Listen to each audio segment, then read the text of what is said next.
दोस्तों, the noise पर आपका बहुत बहुत स्वागत है। सरकार के द्वारा चलाई जाने वाली बसों, ट्रेनों और हवाई जहाज़ों की लेटेस्ट अपडेट लगातार हम आप लोगों तक पहुंचा रहे हैं। आज की इस वीडियो में हम आपको बताएंगे कि लॉकडाउन 4.0 के खत्म होने के बाद अब सरकार ने क्या बनाया है नया प्लान, और इसी के साथ लॉकडाउन 5.0 लागू होगा या नहीं, इसको लेकर गृह मंत्री अमित शाह ने की है एक मीटिंग। जानेंगे क्या रहा मीटिंग का परिणाम। और साथ में ही दोस्तों, 1 जून से अब होने वाले हैं 5 बड़े बदलाव। पूरी जानकारी के लिए वीडियो को बिल्कुल अंत तक ज़रूर देखें। ये जानकारियां आपके लिए बहुत ही महत्वपूर्ण होने वाली है। आगे इस वीडियो में जानने वाले हैं कि सुप्रीम कोर्ट ने प्रवासी मजदूरों की समस्याओं को लेकर लिया है एक बहुत बड़ा फैसला। इसी के साथ साथ सभी परिवारों को मिलेंगे 10-10 हज़ार रुपये। और 2020 में होने वाले T20 वर्ल्ड कप पर भी एक बड़ी जानकारी सामने आ रही है। और हमारे आसपास अगले 24 घंटे में कैसा होगा मौसम का मिजाज, इन सभी खबरों को विस्तार में हम इस वीडियो में जानने वाले हैं। वीडियो में आगे बढ़ने से पहले आपसे अनुरोध है कि वीडियो को लाइक ज़रूर करें, और साथ में ही क्या आप सरकार की नीतियों से खुश हैं, अपनी राय कमेंट ज़रूर करें। तो दोस्तों, आप लोगों के लिए सबसे पहली खबर है कि लॉकडाउन 5.0 पर मंथन जारी है। अमित शाह ने सभी राज्य के मुख्यमंत्रियों से बात की है। तो दोस्तों, जानते हैं खबर को विस्तार से कि केंद्रीय गृह मंत्री अमित शाह ने लॉकडाउन 4 पर गुरुवार को सभी राज्य के मुख्यमंत्रियों से बात की। उन्होंने लॉकडाउन 4.0 को लेकर राज्य के मुख्यमंत्रियों के विचार जाने। अमित शाह ने लॉकडाउन 4.0 के वर्तमान हालात पर चर्चा की। गृह मंत्री ने राज्यों के मुख्यमंत्रियों से 31 मई के बाद लॉकडाउन पर उनके राज्यों की क्या राय है और आगे वह क्या सोचते हैं, इस पर उनके विचार जाने। बता दें कि लॉकडाउन 4 की अवधि जो है वो 31 मई को खत्म हो रही है। क्या देश में लॉकडाउन 5.0 लागू होगा? फिलहाल सबकी नज़र इस पर बनी हुई है। हालांकि सरकार का लॉकडाउन 5.0 पर मंथन जारी है। लॉकडाउन 4 के खत्म होने से पहले ही लॉकडाउन 5 की आहट सुनाई देने लगी है। 31 मई को प्रधानमंत्री नरेंद्र मोदी जी मन की बात करेंगे।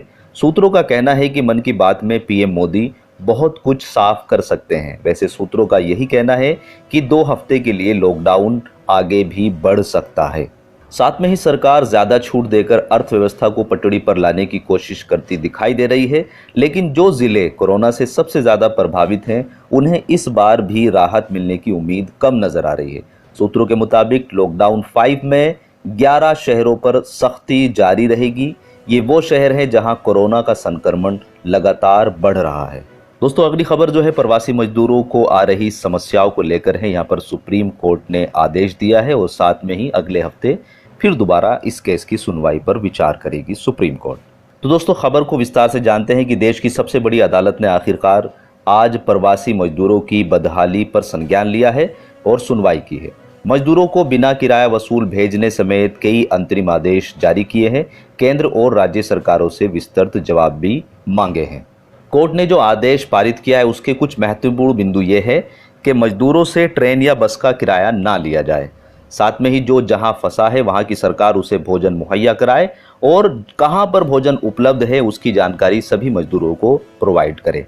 इसी के साथ रेल के सफ़र में लोगों को खाने पीने की सुविधा उपलब्ध होनी चाहिए। बस यात्रा में राज्य भोजन पानी की व्यवस्था कराए। रजिस्ट्रेशन के बाद मजदूरों को जल्द यात्रा का साधन मिले। कोर्ट ने कहा है कि इस अंतरिम आदेश को तत्काल प्रभाव से लागू किया जाए। सुनवाई के दौरान रखे गए पहलू के आधार पर केंद्र और राज्य सरकारें विस्तृत जवाब दाखिल करें। इसके लिए सभी को 1 हफ्ते का वक्त दिया गया है। मामले में आगे की सुनवाई शुक्रवार 5 जून को होगी। तो दोस्तों, अगली खबर जो है वो चीन और भारत के बीच जो विवाद चल रहा है सीमा को लेकर, उसके ऊपर है। यहाँ पर अमेरिका के राष्ट्रपति ने चाहा बीच में कि मैं बीच में आ जाता हूँ और मध्यस्थता का रास्ता निकाल लेता हूँ, जिसको लेकर भारत सरकार ने साफ मना कर दिया है कि हम दोनों देशों के बीच बातचीत चल रही है, तीसरे देश को इसमें आने की कोई भी ज़रूरत नहीं है। तो दोस्तों, चीन के साथ सीमा तनाव पर मध्यस्थता के लिए आए अमेरिकी राष्ट्रपति डोनाल्ड ट्रंप के प्रस्ताव पर भारत ने हाथ जोड़कर किनारा कर लिया है। भारत ने साफ किया है कि चीन के साथ सीमा मामलों को सुलझाने के लिए सैन्य और कूटनीति स्तर पर तंत्र मौजूद है, जिनके सहारे दोनों पक्ष आपस में बातचीत कर रहे हैं। अमेरिकी राष्ट्रपति ट्रंप की ओर से आई पेशकश के बारे में विदेश मंत्रालय प्रवक्ता अनुराग श्रीवास्तव ने कहा है कि भारत और चीन इस मामले के शांतिपूर्ण समाधान निकालने की कोशिश कर रहे हैं। वहीं वास्तविक नियंत्रण रेखा के मौजूदा हालात और स्थिति को समझाने के लिए हो रही कोशिशों के बारे में पूछे जाने पर उनका कहना था कि इस मामले को सुलझाने के लिए सैन्य और राजनीतिक दोनों स्तर पर प्रयास हो रहे हैं। साथ ही इस मामले के कूटनीति समाधान की भी कोशिश दिल्ली और बीजिंग दोनों जगह चल रही है। दोस्तों, अगली खबर जो है वो कोरोना संक्रमण के मरीजों को लेकर है। हिंदुस्तान में लगातार इनकी संख्या में बढ़ोतरी हो गई है। अब महाराष्ट्र के बाद दिल्ली में भी संक्रमण की जो संख्या है वो तेजी से बढ़ रही है। दिल्ली में पहली बार एक दिन में कोरोना के 1000 से ज़्यादा मामले सामने आए हैं। दिल्ली सरकार द्वारा जारी किए गए आंकड़ों के मुताबिक गुरुवार को एक दिन में 1024 नए मामले सामने आए हैं। इसके साथ ही दिल्ली में कोरोना के कुल मामलों की संख्या 16,281 हो गई है। हालांकि 7,495 लोगों के स्वस्थ होने की भी खबर निकल कर आ रही है, जिससे इस समय कोरोना के कुल सक्रिय मामलों की जो संख्या है वो 8,470 पाई गई है। कोरोना के कारण यहाँ पर दिल्ली के अंदर 316 लोगों को अपनी जान गंवानी पड़ी है। वहीं पर अगर पूरे हिंदुस्तान की बात करते हैं तो अभी तक 1,65,386 लोगों में ये वायरस की पुष्टि हो गई है, जिसमें 4,711 लोगों की मौत हो गई है और साथ में ही 70,920 लोग सही भी हो गए हैं। यहीं पर दोस्तों अगली खबर जो है वो रेलवे की तरफ से निकल कर आ रही है कि देश भर में चल रहे चौथे चरण के लॉकडाउन में भारतीय रेलवे ने यात्रियों की सुविधा के लिए एक बड़ा फैसला लिया है। रेलवे ने बृहस्पतिवार को सभी विशेष ट्रेनों के लिए वर्तमान आरक्षण की अवधि को 30 दिन से बढ़ाकर अब 120 दिन कर दिया है। इसके साथ ही सभी विशेष ट्रेनों में पार्सल और सामान की बुकिंग की भी अनुमति दे दी है।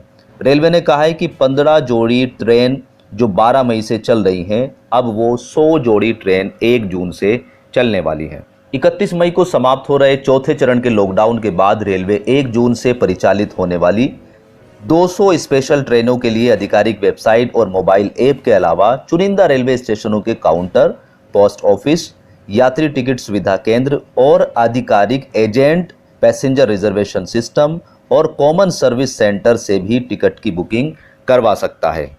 यहीं पर दोस्तों अगली खबर जो है वो उन गरीब परिवारों के लिए है जो आयकर के अंतर्गत नहीं आ रहे हैं। विपक्ष लगातार मांग कर रहा है कि उन सभी परिवारों को 10,000 रुपये इंस्टेंटली दिए जाएं और अगले 6 महीने के लिए उनको 7,500 रुपये प्रति माह दिए जाएं। इसी को लेकर पंजाब के मुख्यमंत्री अमरिंदर सिंह ने गुरुवार को केंद्र सरकार से गरीबों को 10,000 रुपये प्रदान करने के अलावा छोटे और मध्यम उद्योगों को आर्थिक सहायता प्रदान करने की मांग करी है। कांग्रेस पार्टी के स्पीक अप इंडिया अभियान के तहत एक वीडियो मैसेज के जरिए उन्होंने मुख्यमंत्री के तौर पर कहा कि केंद्र सरकार गरीबों को 10,000 रुपये दे और उन्होंने कहा है कि आने वाले टाइम में 7,500 रुपये प्रति माह 6 महीने के लिए सभी गरीब परिवारों को केंद्र सरकार प्रदान करे।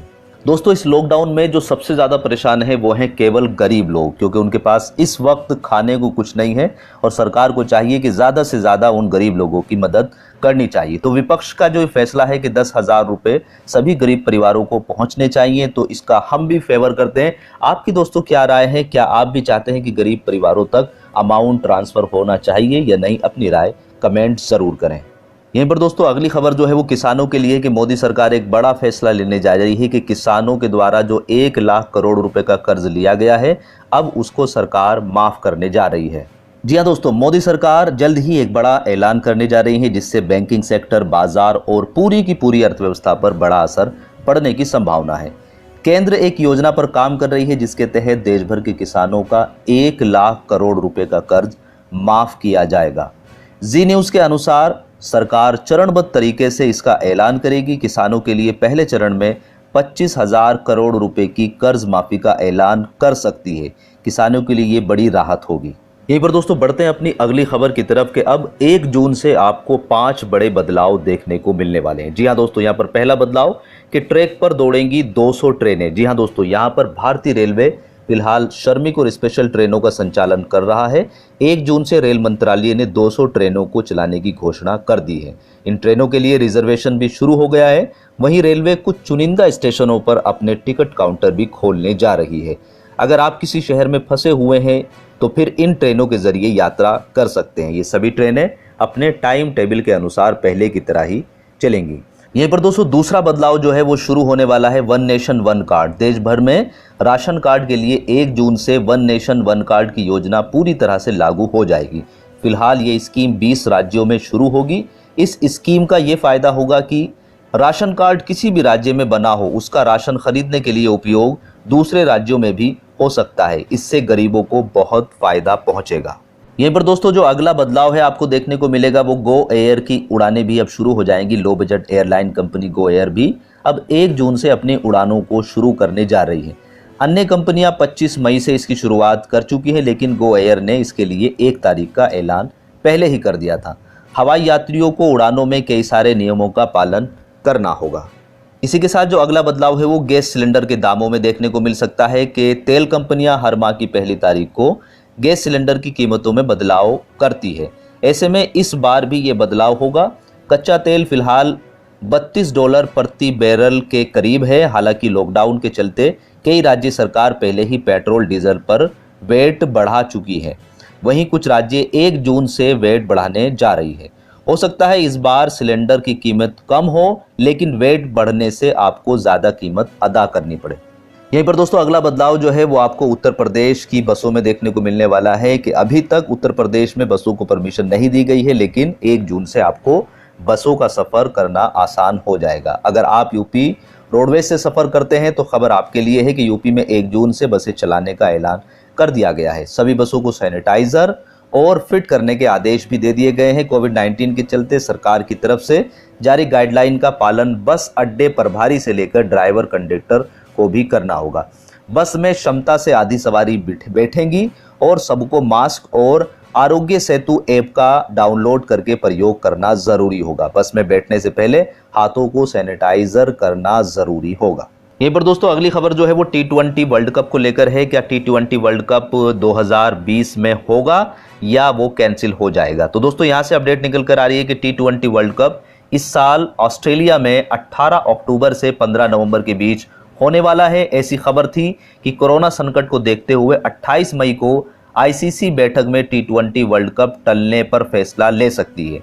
मीडिया रिपोर्ट के मुताबिक कोरोना वायरस की वजह से आईसीसी T20 वर्ल्ड कप को 2022 तक टालने का मन बना चुकी है, लेकिन फिलहाल अभी तक T20 वर्ल्ड कप टलने का कोई भी फैसला नहीं लिया गया है। तो दोस्तों अब बढ़ते हैं अपने मौसम समाचार की तरफ कि आने वाले 24 घंटे में मौसम का मिजाज कैसा होने वाला है। कि अगले 24 घंटे के दौरान पूर्वी और पूर्वोत्तर भारत में असम, मेघालय और अरुणाचल प्रदेश में बारिश की गतिविधियां कुछ हद तक कम हो जाएंगी, लेकिन मणिपुर, मिजोरम और त्रिपुरा में बारिश बढ़ेगी। पश्चिमी बंगाल में बिहार के कई हिस्से और झारखंड के पूर्वी हिस्सों में बारिश की गतिविधियां संभव है। उत्तर प्रदेश और उड़ीसा में भी कुछ स्थानों पर हल्की बारिश के आसार नजर आ रहे हैं। इसी के साथ उत्तरी पंजाब, हरियाणा, पश्चिमी उत्तर प्रदेश और दिल्ली में भी कुछ स्थानों पर धूल भरी आंधी चलने या बादल की गर्जन के साथ हल्की वर्षा होने के आसार नजर आ रहे हैं। हरियाणा, दिल्ली, दक्षिणी पश्चिमी उत्तर प्रदेश और उत्तरी राजस्थान के कुछ हिस्सों में भीषण गर्मी जारी रहेगी, लेकिन तापमान में मामूली कमी आने की उम्मीद है। राजस्थान, मध्य प्रदेश के कई हिस्से, छत्तीसगढ़ और आंतरिक महाराष्ट्र के कुछ हिस्सों पर लू का प्रकोप जारी रहने की उम्मीद है। इन भागों में मौसम शुष्क रहेगा।